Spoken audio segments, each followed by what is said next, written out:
Dois outros filósofos pré-socráticos conhecidos são Empédocles e Pitágoras. Estes viviam na Sicília, onde hoje é a Sicília, porque na Magna Grécia, o mundo grego abarcava também o que hoje chamamos de Magna Grécia. E Pitágoras fundou uma comunidade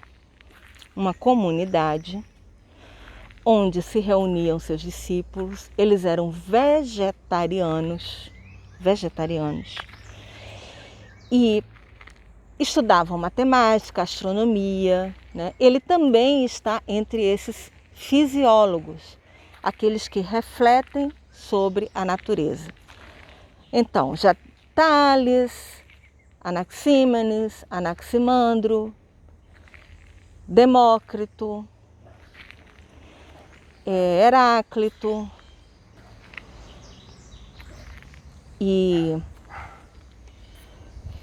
agora esses Pitágoras e Empédocles são denominados fisiólogos, aqueles que refletem sobre a natureza de forma racional, sobre a physis.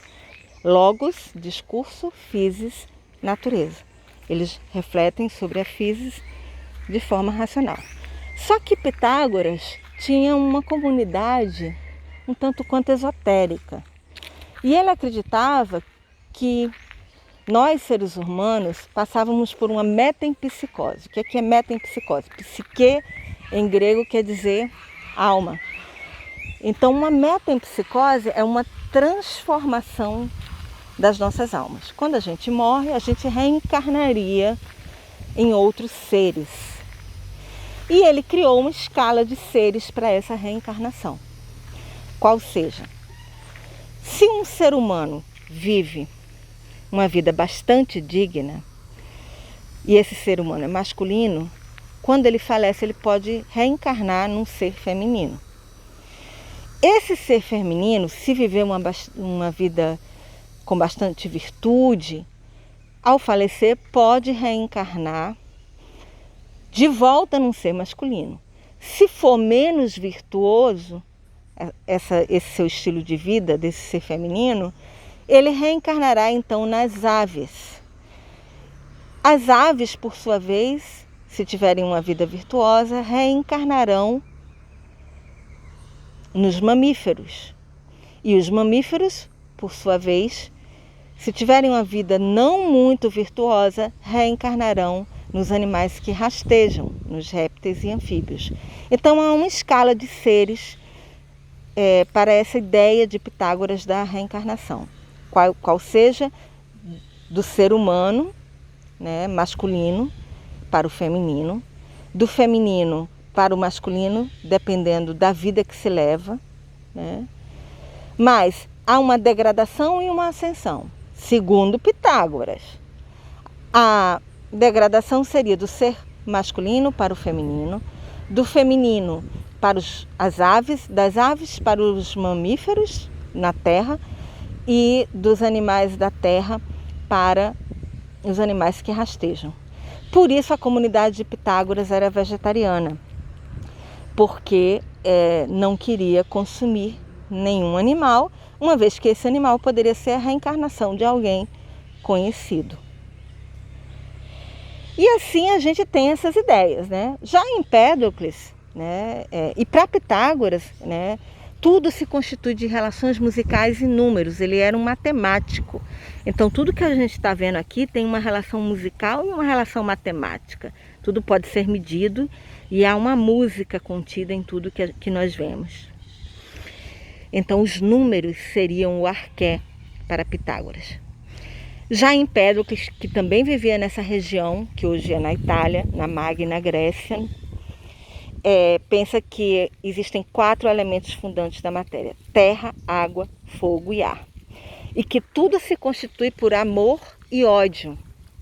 As coisas se unem e passam a existir porque há amor e ódio entre elas. Essas forças do amor e do ódio, elas juntam os elementos e fazem com que a matéria se constituam. Ou dispersam os elementos e fazem com que a matéria se disperse. Empédocles é conhecido também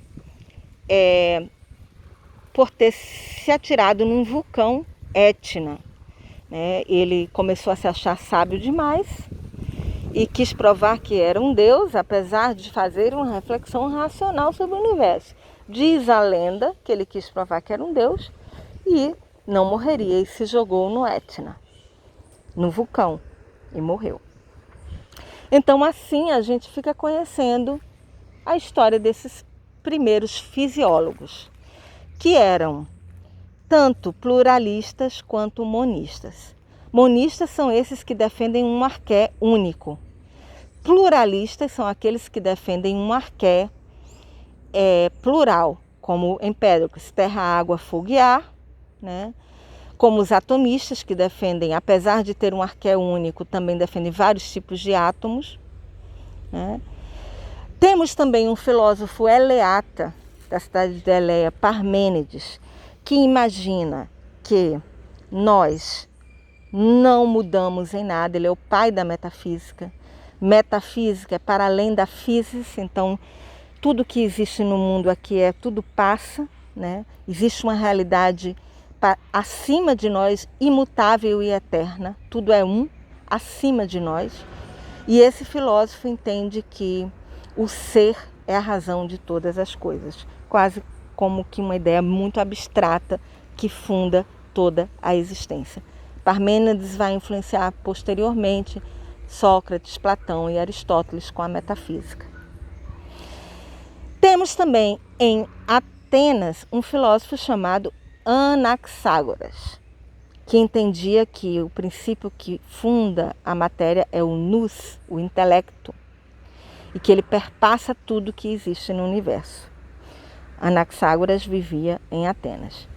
Como ele vivia em Atenas e Atenas já não era um centro muito, digamos assim, de mercadores, era um centro religioso, ele foi convidado a retirar-se de Atenas por não acreditar nos deuses da cidade.